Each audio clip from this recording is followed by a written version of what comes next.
As Delius began to re-enter the village, he was greeted by a gathering of the small, circular probes that he had become accustomed to seeing back when all of this first began. There, they seemed to have gathered up and were emitting a blue light. What Delius surmised was a targeting system for a run of teleportation. And with a bright flash of blue light, two figures suddenly appeared in the middle of the village, both very familiar to him. It was Asa, along with his wife, Jirara, and behind them, slowly approaching, was Mozuka, most likely showing up due to Delius's little training expedition, which had gathered a great deal of attention, as many of the village people had begun to gather towards the center. Delius smiled as he saw their familiar faces. Guys, welcome back, or welcome for the first time for you, Asa. I'm surprised to see you, he said with a smile, as the looks on their faces were anything but pleased, both of them scowling at him angrily as they rapidly began to approach, bypassing the probes. You jerk! Asa shouted as she punched him in the shoulder. It didn't hurt, like being punched by a warrior, but it did sting a bit. Ow, well, that's some greeting, Delius said, as Jirara approached, raising her hand and balling it into a fist, and striking him firmly on the top of the head. You moron, she shouted. You just decide to come back to the home world and don't bother to tell us. Do you have any idea how long you were gone? It took years to arrange a transport. Yeah, that's right, years. Did you forget that time works differently out there?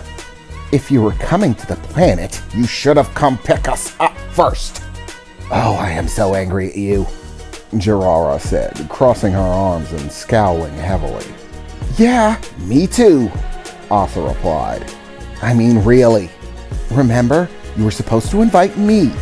That way I could be here to start taking samples, doing research, trying to construct equipment with native resources that could bear the strain of this environment.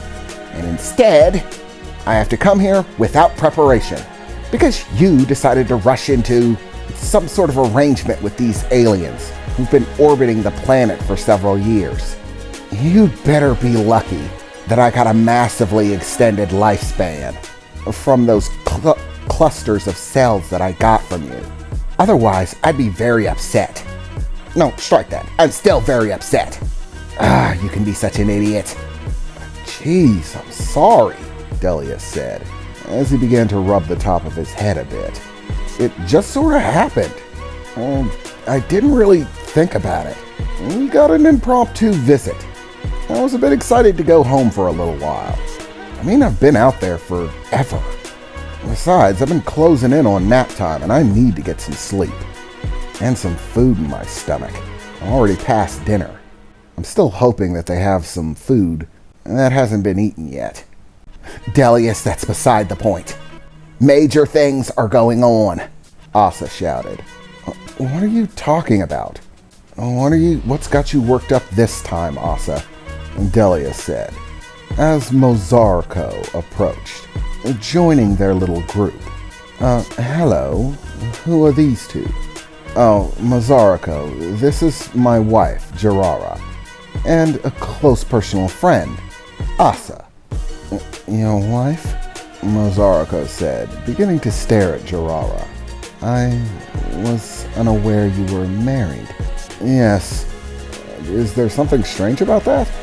Delius said, looking to Mozarko curiously. No, not at all. I just rather had the perception that you were still available. Oh, wait a second. Are you interested? Jirara said, beginning to smile towards Mozarko. No, Asa shouted as she reached out, grabbing Jirara by the cheek and pinching it firmly, pulling it in her direction. Head in the game. Stop it. We have other things to worry about. Jeez, Asa. Relax. You have no idea when this is going to happen. It could be centuries for all you know. Calm down. How can you stay calm? This is revelation. There's no telling how drastically things could change. This could change everything. What could change everything, Asa? What are you worked up about? Delius said, crossing his arms as he looked at her firmly, trying to get some solid answers out of her.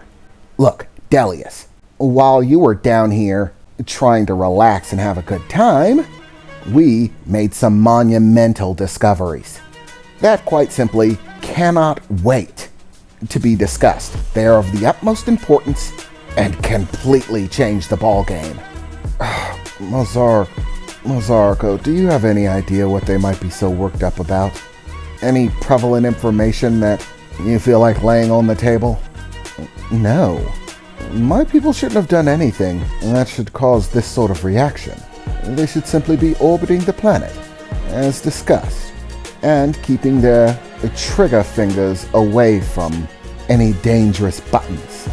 No, this has nothing to do with her people, or I suppose maybe it does in a sort of side way. Primarily, it's just some information that we gathered from them. Some information? That's what you're all amped up about, Delius said, looking disappointed. Yes, Delius, information. It's what I'm always worked up about. Information is my life. Information is part of science. Information is good. And right now, you need to hear the information I have. Okay, Asa. You look like you're pretty worked up about this, so lay it on me. Why are you all overstimulated? Okay, I'll take that scathing remark to the side. Save it for later. For now, you should know that while you were down here palling around with Mozarko, her people and your people on the surface of the other planets have been doing some communique, talking back and forth, as she told them to respect your people as fellow gods. And we had some scientific questions. We had to pass them through your people, of course, which was a little difficult considering they don't really understand science all that well. But eventually we got the job done and began to get some records from Mozarko's people. Apparently, the Solari have been keeping track of the movements of their world. Their world, like yours, wakes up from time to time, eats the system that it gathers, and then moves on. But, unlike you, the Solari have been taking exceptionally detailed information on it. I really must say, the Solari have very good bookkeeping, if nothing else. I may question your overall alignment, or motives, or character, but as far as scientific keeping of records goes, you guys are above par. They've in fact have detailed information on their own homeworld, the other deity beast as they refer to it in their records. Okay, so you found something that could help us? Help keep Hagara asleep for a while? No. Actually, it kind of spins the other way. Just listen, stop interrupting, Asa shouted, taking one more deep breath. Okay, Delius, you're gonna have to follow me closely on this one. Your planet, well, it's sort of pregnant. What? Delius said, with a look of shock on his face, as other villages nearby began to look on, looking just as shocked as Delius. I've run through everything. I've confirmed it. Your planet is pregnant with another planet. Asa, do you understand what you're saying? Yeah, I understand perfectly what I'm saying. I know it sounds insane, but your planet is a living creature. Living creatures reproduce, and yours happens to be knocked up. Don't get me wrong, I still don't understand how the reproduction works exactly. However, I am firm in the foundation that your planet's pregnant with another planet. I'm still a bit curious about how it's done, whether, two planets meet up, it's a Wednesday night, they've had a few drinks, and things happen, or whether they simply reproduce asexually. I really don't know, but I have without question verified the pregnancy.